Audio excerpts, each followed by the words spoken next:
We're live. Kiddos, we're live. It's my husband there. Okay, I hope everyone can hear me or hear us. Say something. Hello. Maggie, you can't hear me like that. Say hello. Hello. Hello, people. Hi, everyone. Hello, hooray, we're here. My name is Bukola Jolubo or Mrs. J, and this is I still remain Bolaji Jolubo. Mr. J. Oh, Mr. J. Anyway, this is us, and welcome to the Dates with Mr. and Mrs. J, where we share our experiences, our journeys through marriage, how we've come through the hurdles of life in our marriage, and how we're enjoying the bliss in our marriage today.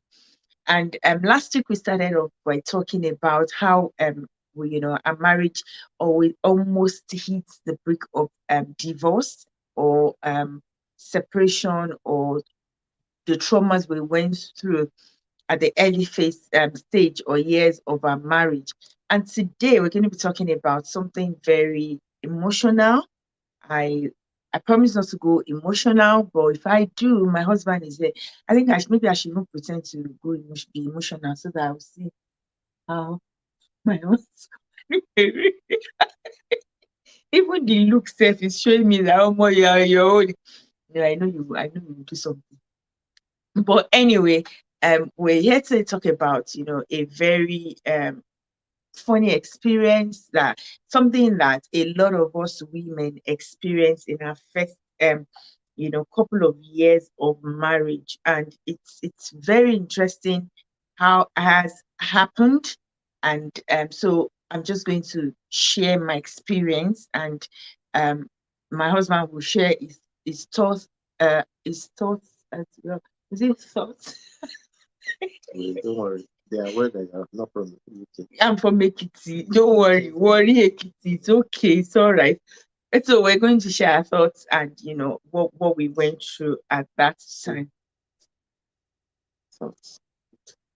We'll try. Okay, thank you. See, I told you last month that's why I married him.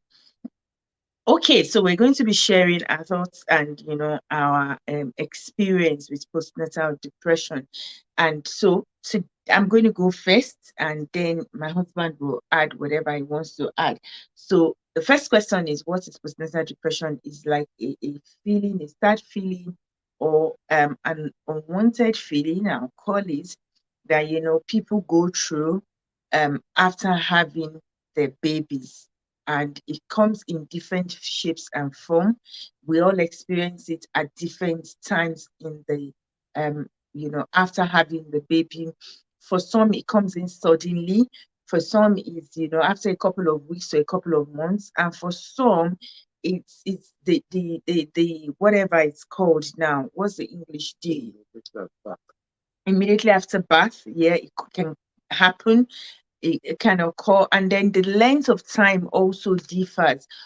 But again, the depths, or what's the word? I don't know the word. The gravity or how much we experience it differs from person to person. So for some it might be mild, and for some it might be very chronic, that what they might or would need to see a therapist or somebody.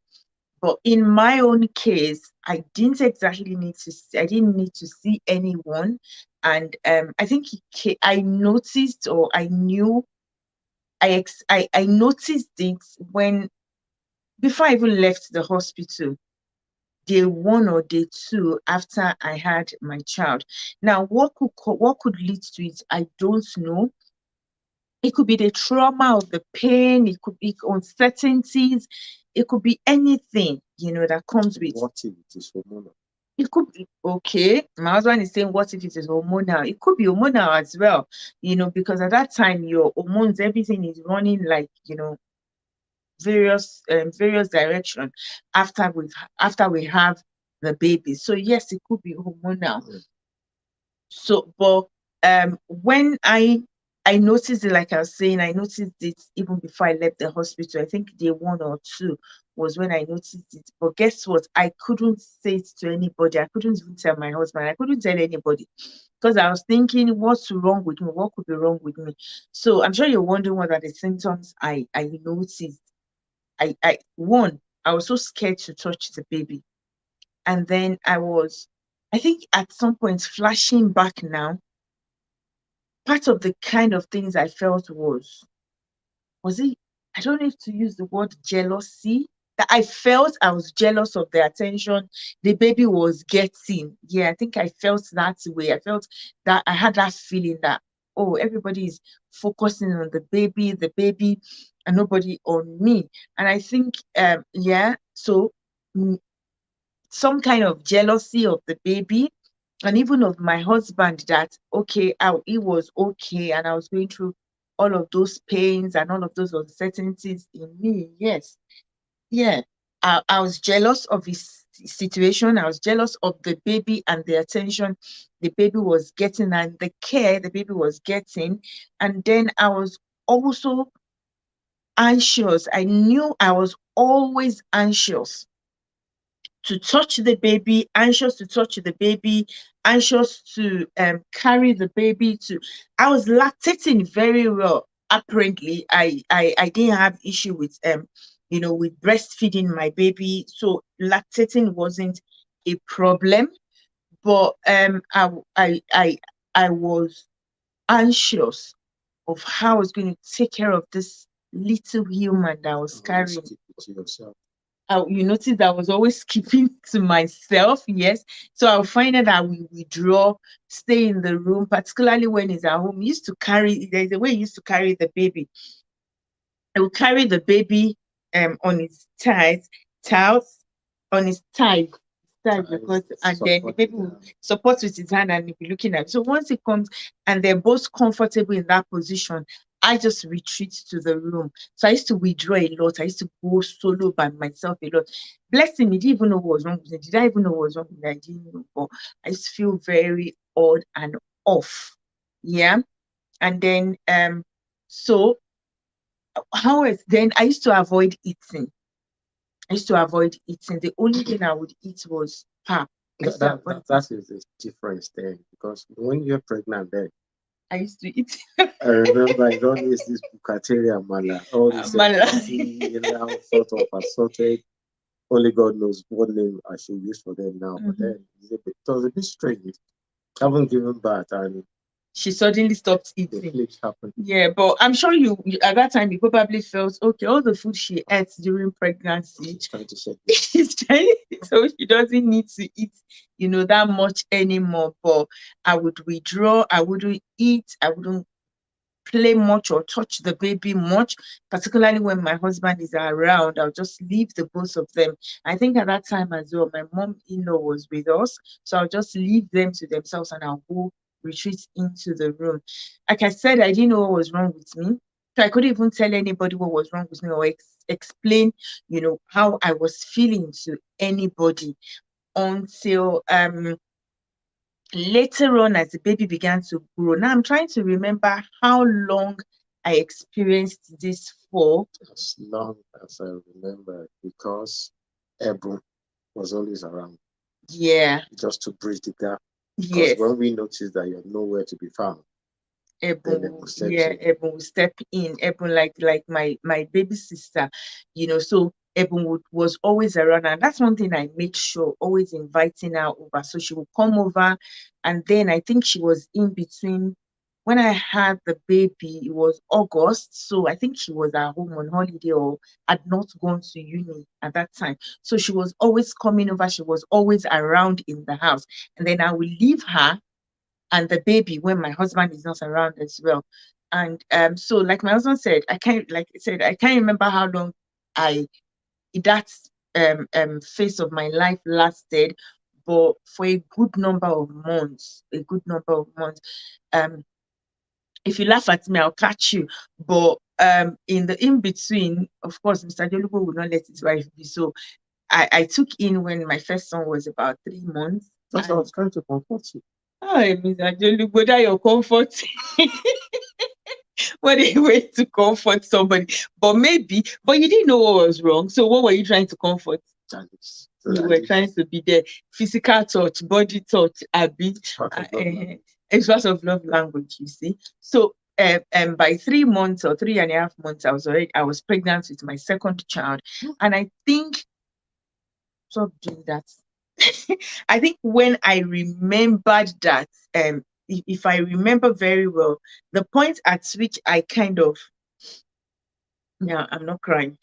The point at which I remember, I know that I was beginning to feel better was when I knew Fokwe was on the way. Yeah.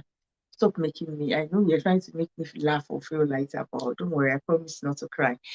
The point at which I began to feel I knew I remember I began to feel better was because I didn't even know I was pregnant with Fokwe until the pregnancy was about 3-4 months. That was when I realized I was pregnant. So add 4 months to 3 months. So I think I went through that phase for about 7 months. That was a long time. And I didn't know what was wrong. So there was no even way to see therapists. And probably if I'd known what was wrong with me at that time, trust me, I probably wouldn't have said it. Because depression was a bad thing. Depression was a thing that we all did not want to be associated with. In fact, depression is in Nigeria is as good as saying the person is mad. So I avoided that, talking about it or expressing how I was feeling. And then and then I can't so I was saying that how I coped with it or I have managed to was, one, always ensuring that my husband loved to carry his babies when they were young. He would just put them in one position on the deck. So ensuring that I was there to carry and take care of the babies.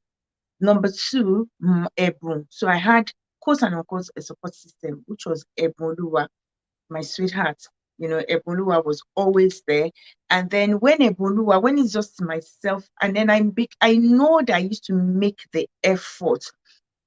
So one of the things today is, if somebody asks me, what is good evening, Dr. Victor and my sweet sister. Good evening, everybody. Thank you for joining us.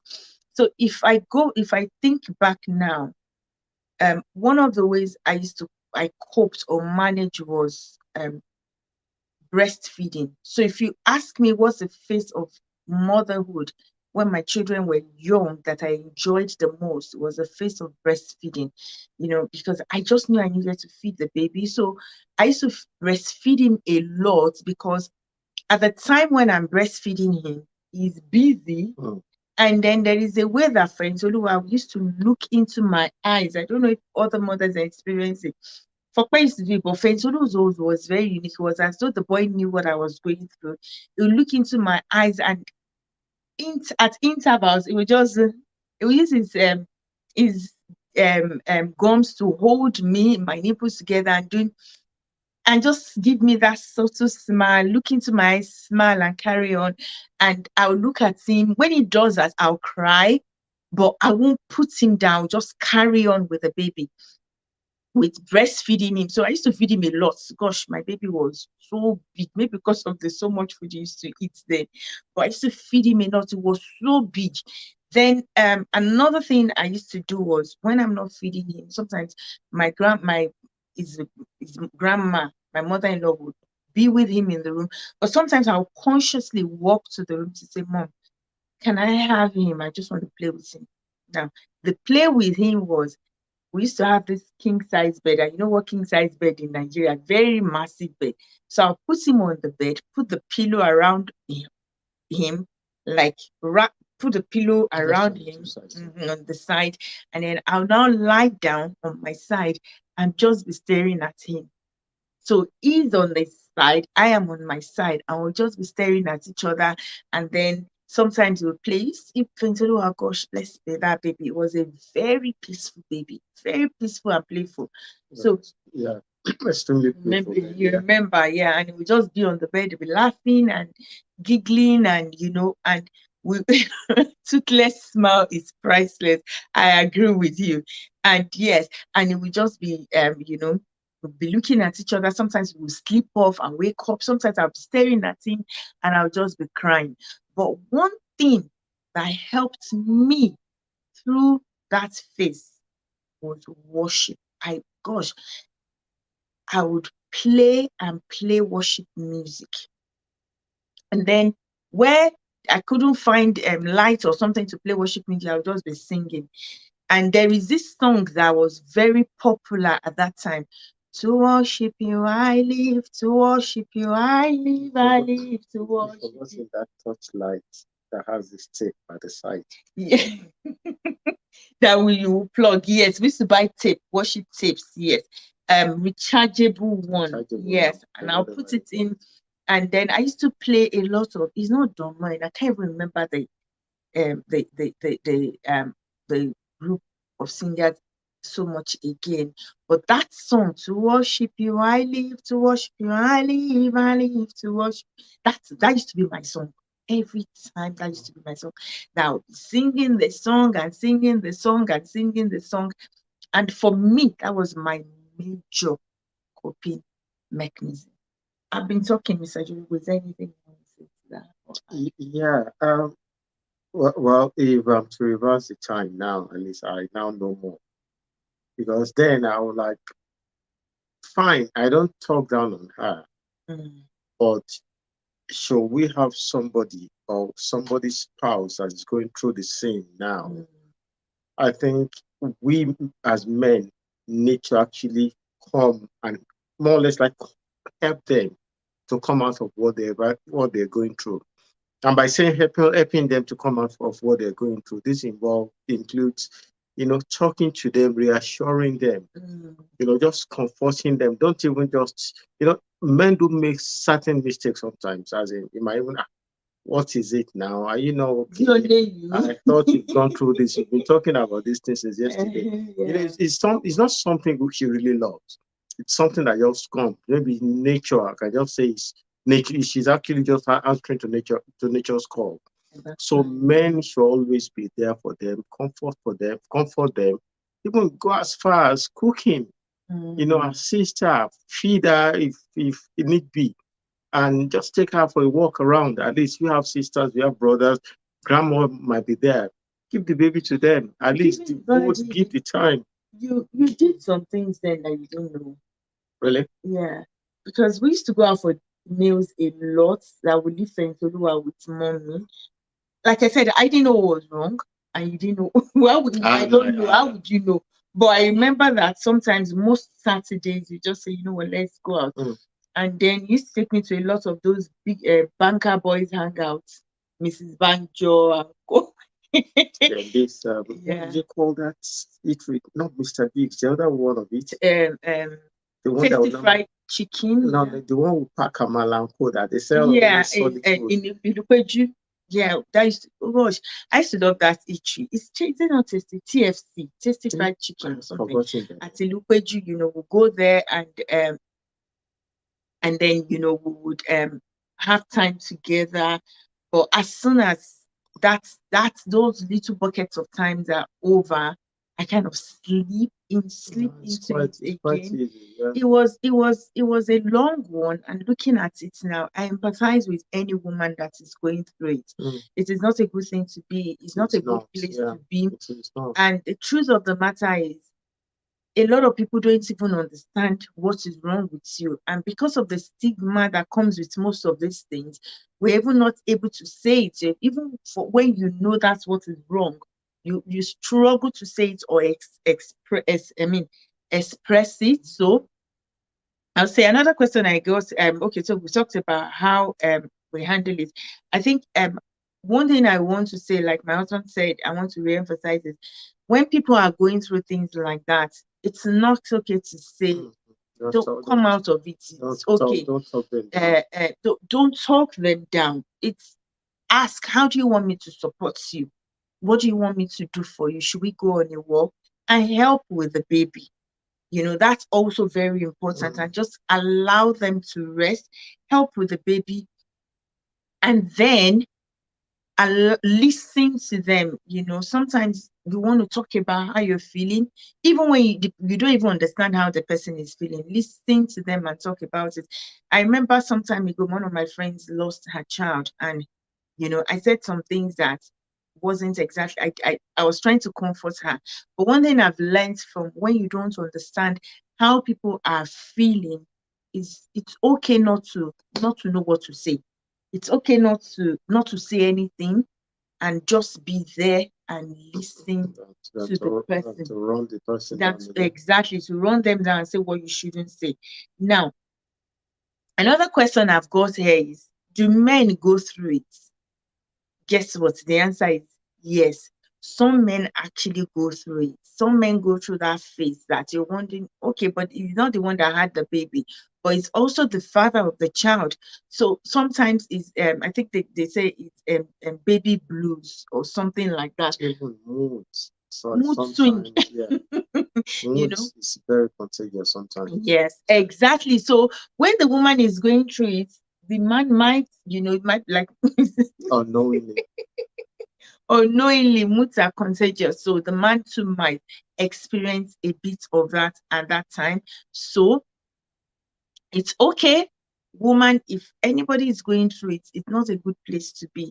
And I just want to say that you're not alone. There's nothing wrong with you. Speak up, ask for help. It's okay to ask for help. Thank God for the days of internet now. You just search it out to understand what you can even do to help yourself. But do not take for granted the power of worship.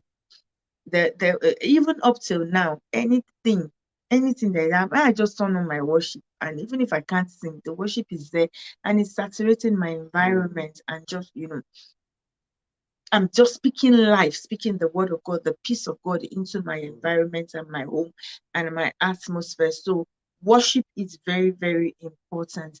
And I say that if you feel that it's so chronic or so tough, seek out help. Go look for a therapist and talk to your therapist. With all due respect to pastors, your pastor might not be a therapist. There's some that have been trained to be counselors and therapists. But trust me, when I say your pastor is not a therapist, even sometimes when we even go to our pastors to expect them to be therapists, we're putting undue pressure on them, and you're making them, take up what they don't even know what to do or how to help. So seek therapists. And if you're a pastor or a leader, you're watching this and you're wondering, okay, if somebody even comes to me as a leader and I cannot help the person, what do? I will lead them to where they can find help. Signpost. In mental health, they call it signposting. Signpost them to it, and so that they can find the necessary or adequate help. And then if you're a therapist, your spouse is going through that. There's something they say in counseling, and I think in law as well, vested interest. Because you have vested interest in that person, you might not be able to handle it the right way. So it's okay for you not to be able to handle it, and signpost the person, to who can help or where they can find help. And then there is power in praying. But a good question I ask myself, and I would also mention it at that time when you're going through that, in fairness, can you actually pray? For me, the answer is no. I couldn't pray. And that was why I took to worship. But if you can pray and you have people around you who can pray, yes, please do ask for help. It's okay to ask for help. And then for those of us around them at that time, like I said, ask them how you can help them and pray for them. One thing that I wouldn't say do is when you visit them and say, sister, let me pray for you.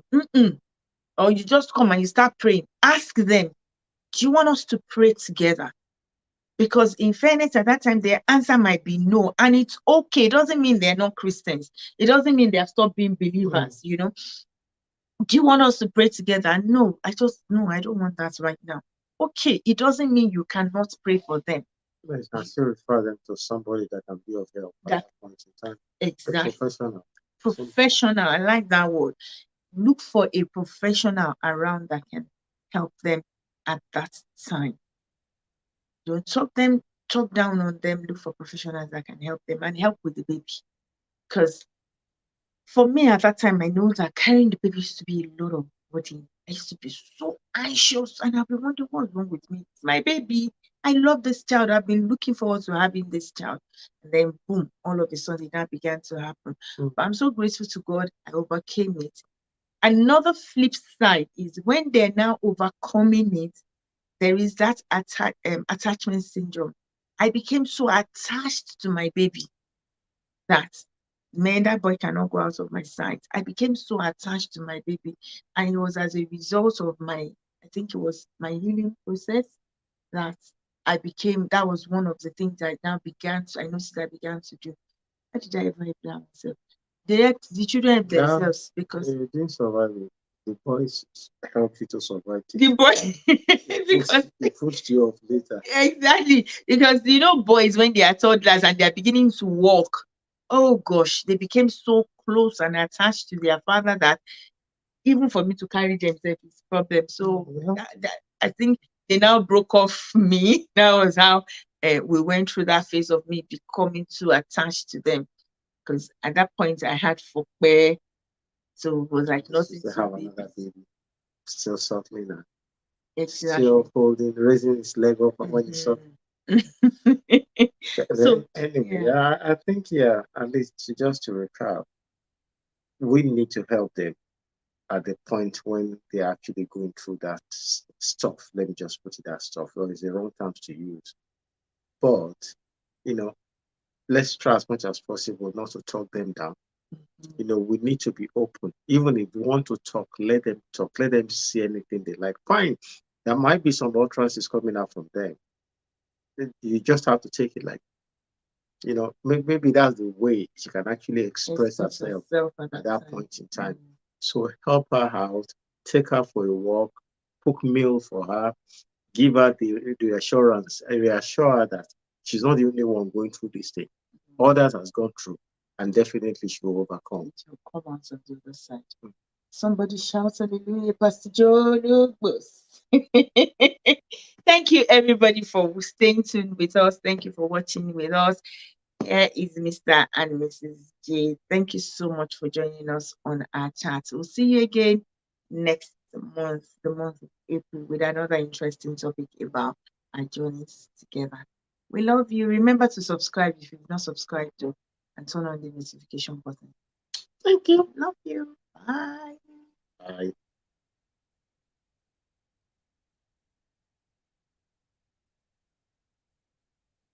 Okay.